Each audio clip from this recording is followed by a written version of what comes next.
Welcome to Frederick at its best. I'm Frederick County Executive Jan Gardner. Today we have a very serious topic to share.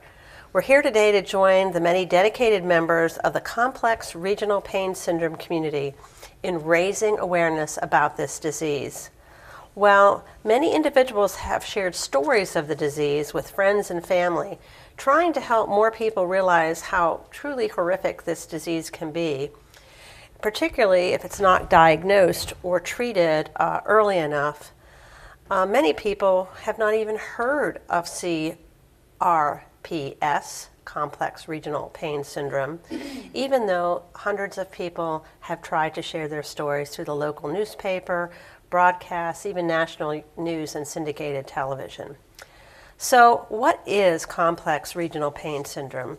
Formerly known as RSD, reflex sympathy dystrophy.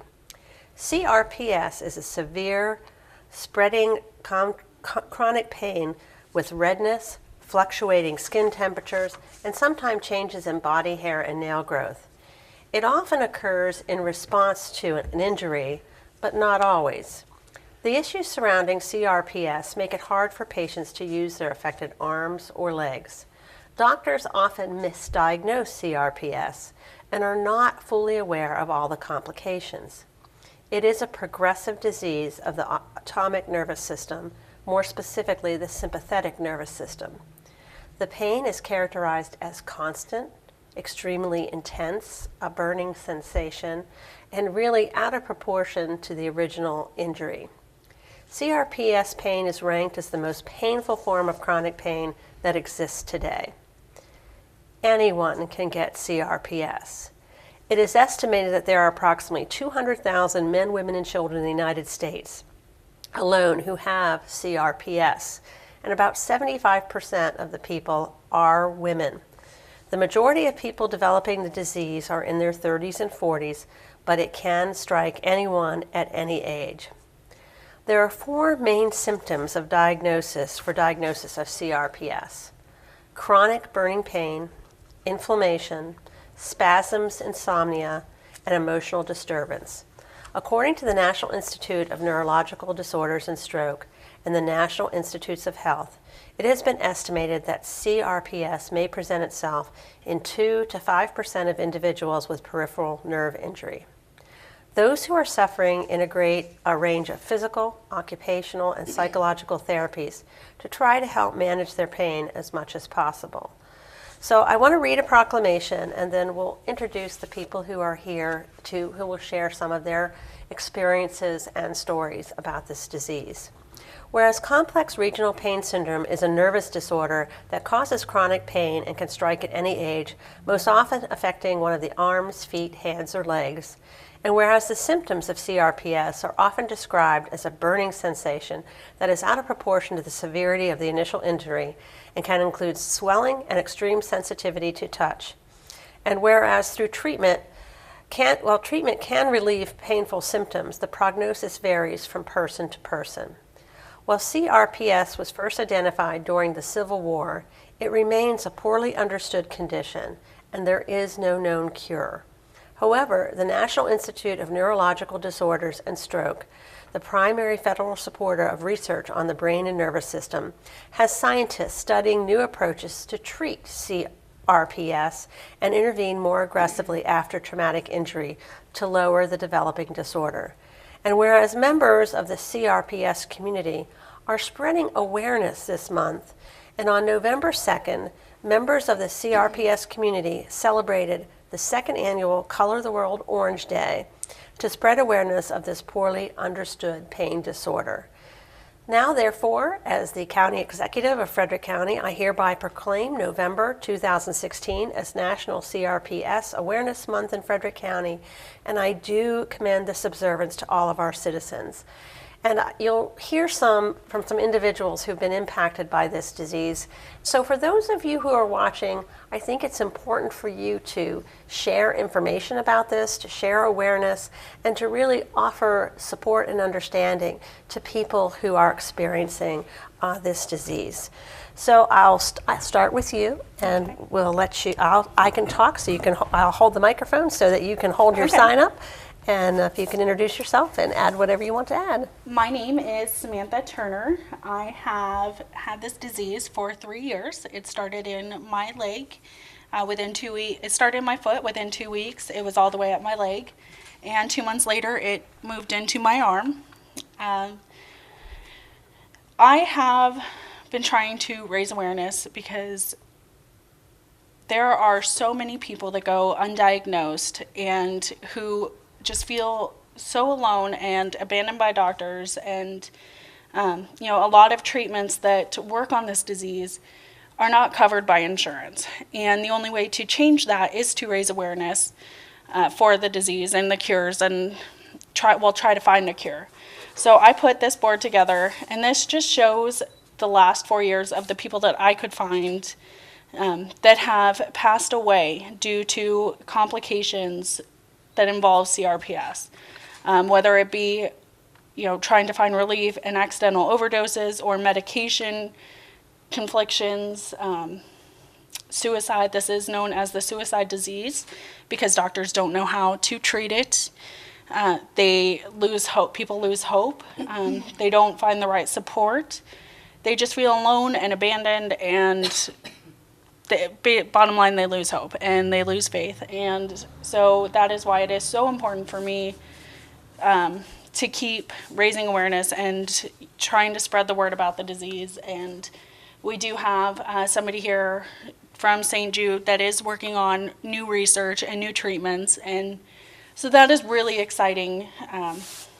But yeah, I want to get people's attention and try and raise awareness. So can you tell me what treatments are not covered by insurance? Ketamine infusions. There is a lot of hyperbaric oxygen treatment. Some insurance companies won't cover it. Ketamine is the big one. I don't know offhand all of the treatments, but I do know that people do have a hard time, especially with workman's comp, getting treatments approved. A lot of people have to pay out of pocket, travel to different countries, travel across the United States, leave their homes, and there have been extreme measures taken in stories that I've heard of people trying to find relief and traveling, selling off everything they own just to get the money to travel to see a new doctor and then pay out of pocket. Okay. All right, thank you. Can you pass the microphone down here? My name is Dan Turner. I'm Sam's father. And I think there's so many levels of things that need to be learned here. Awareness, not just the awareness of the disease, but as any debilitating condition, whether it be cancer or a long list, there's a lot of things emotionally and psychologically that go along with it. And having some progress in that, of course, for the patients who have this, but also their support system and their families and friends who feel helpless and hopeless and don't know what they can do to help. The awareness could help build the tools and education to navigate through such tough waters. And be there for their loved ones. So I'm hoping that the more we can do this, the more awareness will help in this manner. Say something. So I guess part of this disease and the way that Sam describes it to me is you have to be a warrior. Well, some of a part of being a warrior is toughing it up, and she does a really good job of that. But because this disease is so unknown, people don't think that you're really sick. And that's where it comes. That's the problem here. That's where this awareness needs to come in. If you look at her, she looks wonderful. She's beautiful. She's vibrant. Everything about her is great. But inside it hurts. And that's the hard part, So what, you have to wear it on your sleeve so everybody knows? I mean, you tough it out and you don't make your problem everybody else's burden. Well, then they don't think that you're sick, and then so where does this work? That's where the awareness. How do you see pain? That's right. That's where the awareness comes in. And I have seen in just this past year, things are coming out and things are changing, and their understanding about how they can help with this, and her management of this has been better this year. That's what we need. We need it to be cured. We need it to go away. So that's my take on this. Great, thank you. I can hold the microphone for Okay, you. great. I was here last year, and I thank you again for having this awareness and the proclamation again. Thank Governor Hogan for it also. My name is Marilyn Hall, and I have been suffering with CRPS since August of 2003. I had back surgery on my sciatic and perineal nerve were damaged during the surgery. I was fortunate that I was diagnosed quickly because my daughter-in-law is a physical therapist, and she recognized it 9 days after the surgery. And I'm an RN, and I said, I have what? I had no idea what she was talking about, but she had seen it in the place where she worked at Kernan. My husband is a pathologist, and I'm a nurse, so between the two of us, we kept digging for information. I didn't believe that I wasn't going to get better. It was like, I will get better.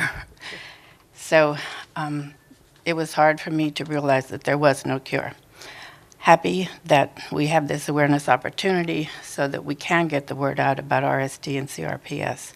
I've tried various treatments, been to Johns Hopkins, had sympathetic nerve blocks, physical therapy, both land and water, acupuncture, been to NIH, tried an experimental drug, which did help. It took away the sensitivity, some of it, in my leg, and the crazy hair growth that I used to have to shave my leg twice a day. It was crazy. That disappeared. I've tried many drugs. I've also tried a treatment called Calmari Scrambler therapy, which is not covered by insurance either. It didn't work for me, but we saw a young lady come in a wheelchair, and she walked out. So it does help, and it's in Rhode Island. I'm grateful for the research that's going on now.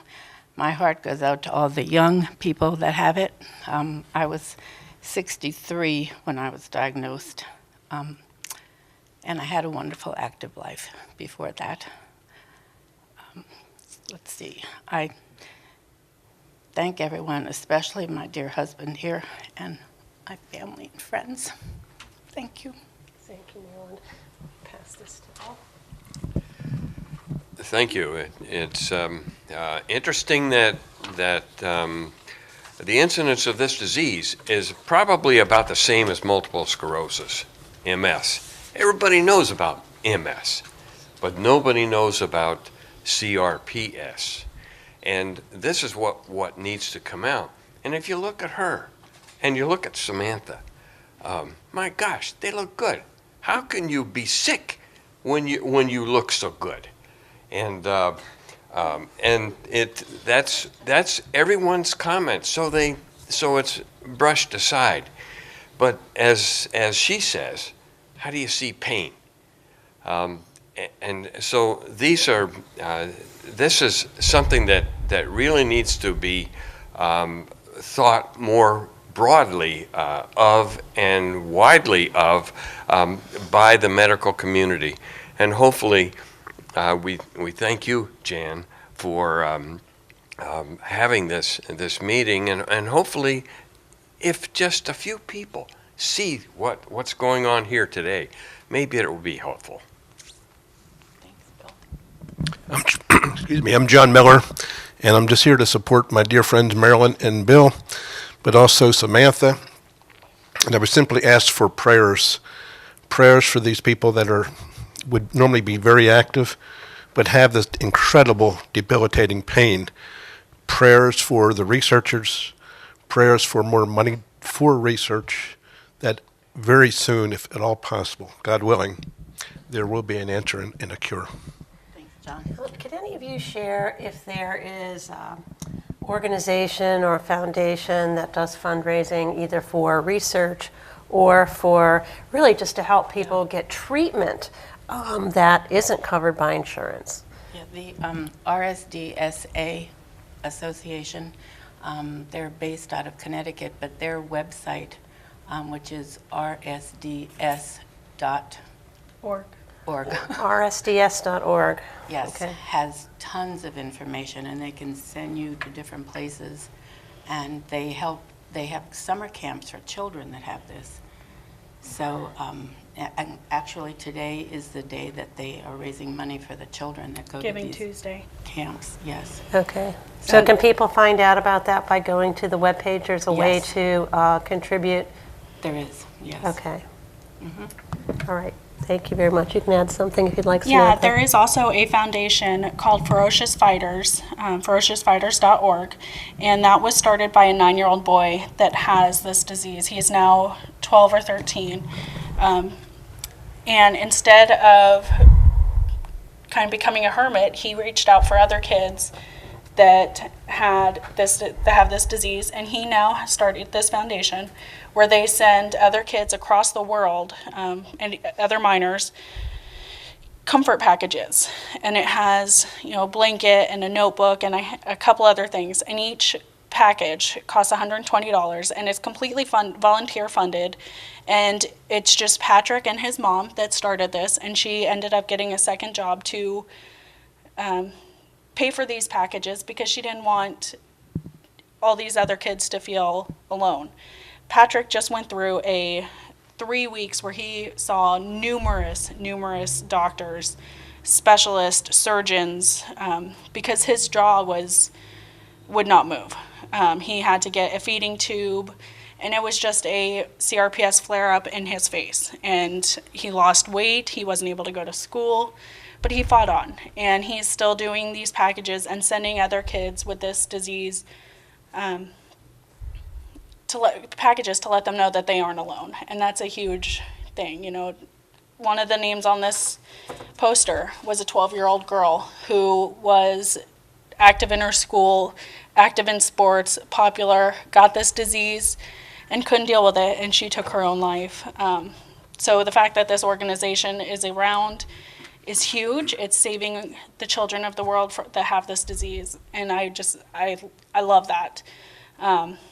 And that's ferociousfighters.org.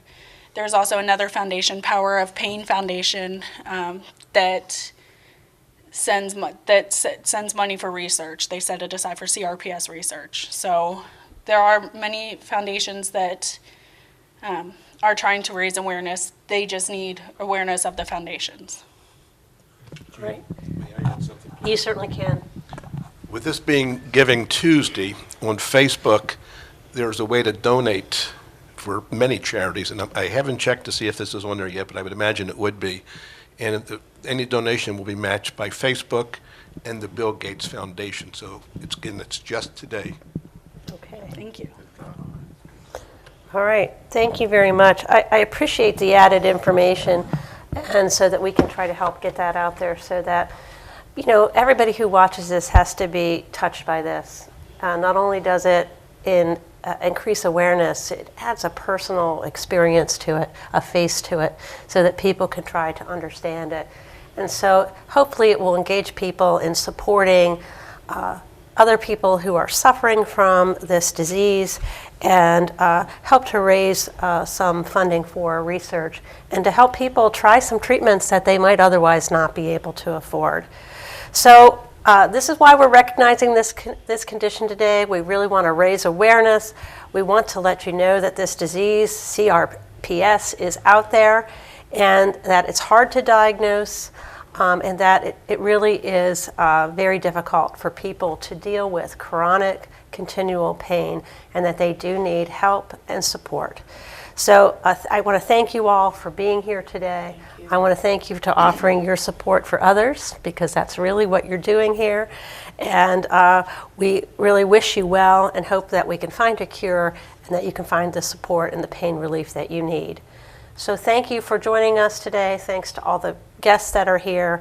And please share information about complex regional pain syndrome, or CRPS. Thank you for joining us. Thank you.